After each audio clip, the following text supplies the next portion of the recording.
Köhnələr. Deyirəm ki, keçmişdə bizim nənələrimiz kərə yağı o qədər istifadə etməzdilər. Edərdilər onun ərinmiş formasını. Bunun da səbəbləri var.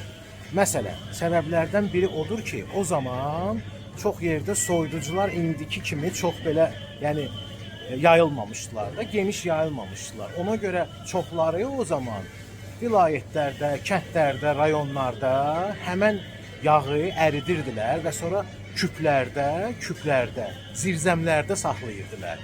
Özü də həmişə o qədər düzəldərdilər o yağdan, əridərdilər ki, nə qədər lazımdır.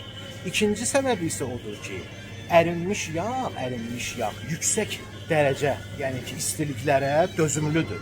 Çünki adi kərə yağını biz bişirəndə, adi kərə yağından tortu adlı bir maddə ixrac olur da. Adi kərə yağını biz əridəndə nə edirik? Vamxotda yaradırıq. Düzdür? Yəni vamxotda qoyuruq, o əriyir. O torta çıxır ha. Bunu yüksək dərəcə verəndə həmən o torta yanır. Yanır və çevrilir kanserogenə. Yəni bizim bədənimizə ziyanlı bir maddəyə.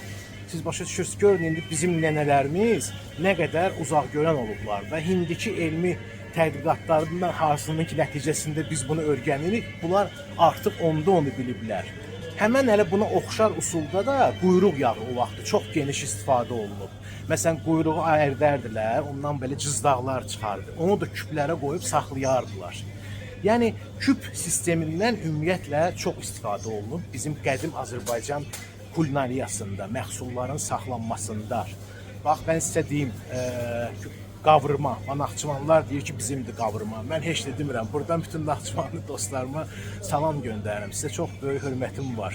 Özüm uzun illər sizin kollektivimizdə işləmişəm, çalışmışam.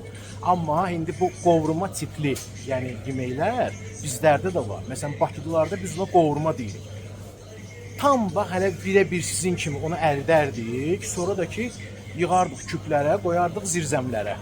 Başa düşürsünüz? Yəni, məsələn, qərbi zonasında Azərbaycanın Zaqatala, İlisuda onlar əti başqa cür saxlayırlar. Onlar əti qurudurlar, qaxac eləyirlər. Yəni, bunlar hamısı bizim qədim kulinariyamızı ənənəvi olaraq bir usullardır. Bari indi də Araz marketdəyəm, çox mən sizə məsləhət görürəm. Qəşəng bir yağ satırlar burada ərinmək üçün. Mən özüm ondan şəxsən istifadə eləmişəm də. Adın da, yağın da növü West Gold'dur. Biri var paçkavoy formada. Paçkavoy formada hətta onun kilosu gəlir çıxır 25 manata. Amma bax belə, yəni kəsilmiş, doğranılmış formada alanda 19.49. Gəlin sizə göstərim. Bax, buyurun. Yəni ki, tam əmin olarsınız ki, mən özüm bu yağı sınaqdan keçirmişəm də. Yəni, mən bilirsiniz də, super yağdır, məsləhətdir. Qəlbdən qəlbə bu qədər.